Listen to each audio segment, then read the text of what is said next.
ছাত্রবৃন্দ, print ও electronic মিডিয়ার সাংবাদিক বৃন্দ, আসসালামু আলাইকুম। লক্ষ্মীপুরে এত সুন্দর একটি বইমেলা অনুষ্ঠিত হবে এটি চিন্তাই করা যায় না। প্রায় এক সপ্তাহ ব্যাপী যে বইমেলাটি উদযাপিত হয়েছে, এখানে সবার সাড়া ছিল অত্যন্ত ব্যাপক এবং প্রতিদিনই প্রায় 1.5 লক্ষ টাকার বই বিক্রি হয়েছে, যেটি চিন্তা করা যায় না। আমি মনে করি লক্ষ্মীপুরের মতো একটি জেলায় এই অভূতপূর্ব সাড়া যেটি প্রমাণ করে লক্ষ্মীপুরের মানুষ আসলে বই পড়তে চায়। এডমন্ড স্পেন্সারের একটা কথা আছে, আমরা কেন বই পড়ি, সেটা হলো books are the life blood of thought. অর্থাৎ বই এমন একটি জিনিস, আমরা যখন বই পড়ি আমরা হাসি, আমরা কাঁদি, আমরা অনুপ্রাণিত হই, আমরা জ্ঞান লাভ করি।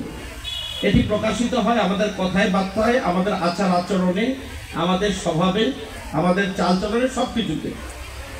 তো বই পড়ার যে এই উদ্যোগ বইমেলার মাধ্যমে জেলা প্রশাসন গ্রহণ করেছে, সেটি অত্যন্ত প্রশংসনীয়। এবং আমরা সবসময় যে জিনিসটি লক্ষ্য করি, আমরা সবসময় দেখি বেস্ট সেলার খুঁজি, কোন বইটি সবচেয়ে বেশি বিক্রি হয়েছে। কিন্তু আমার তো এখন মনে হচ্ছে, এখন আমরা যদি বলি বেস্ট সেলিং ডিস্ট্রিক্ট কোনটা, তারপরে সেটি লক্ষ্মীপুরের নাম কোনো না কোনোভাবে এসে যাবে। কারণ প্লেস ম্যাটার্স। এইরকম একটি জেলায় জেলা প্রশাসন যে উদ্যোগ গ্রহণ করেছে এবং তাতে আমাদের শিক্ষার্থীরা যে সাড়া প্রদান করেছে, আমরা যদি আমাদের এই চর্চা অব্যাহত রাখতে পারি, তাহলে আমি আশা করি লক্ষ্মীপুর জেলা হিসেবে বাংলাদেশ তথা বিশ্বের বুকে একটি অনন্য জেলা হিসেবে স্থান করে নেবে। আমি আর দীর্ঘায়িত করতে চাই না। আসসালামু আলাইকুম।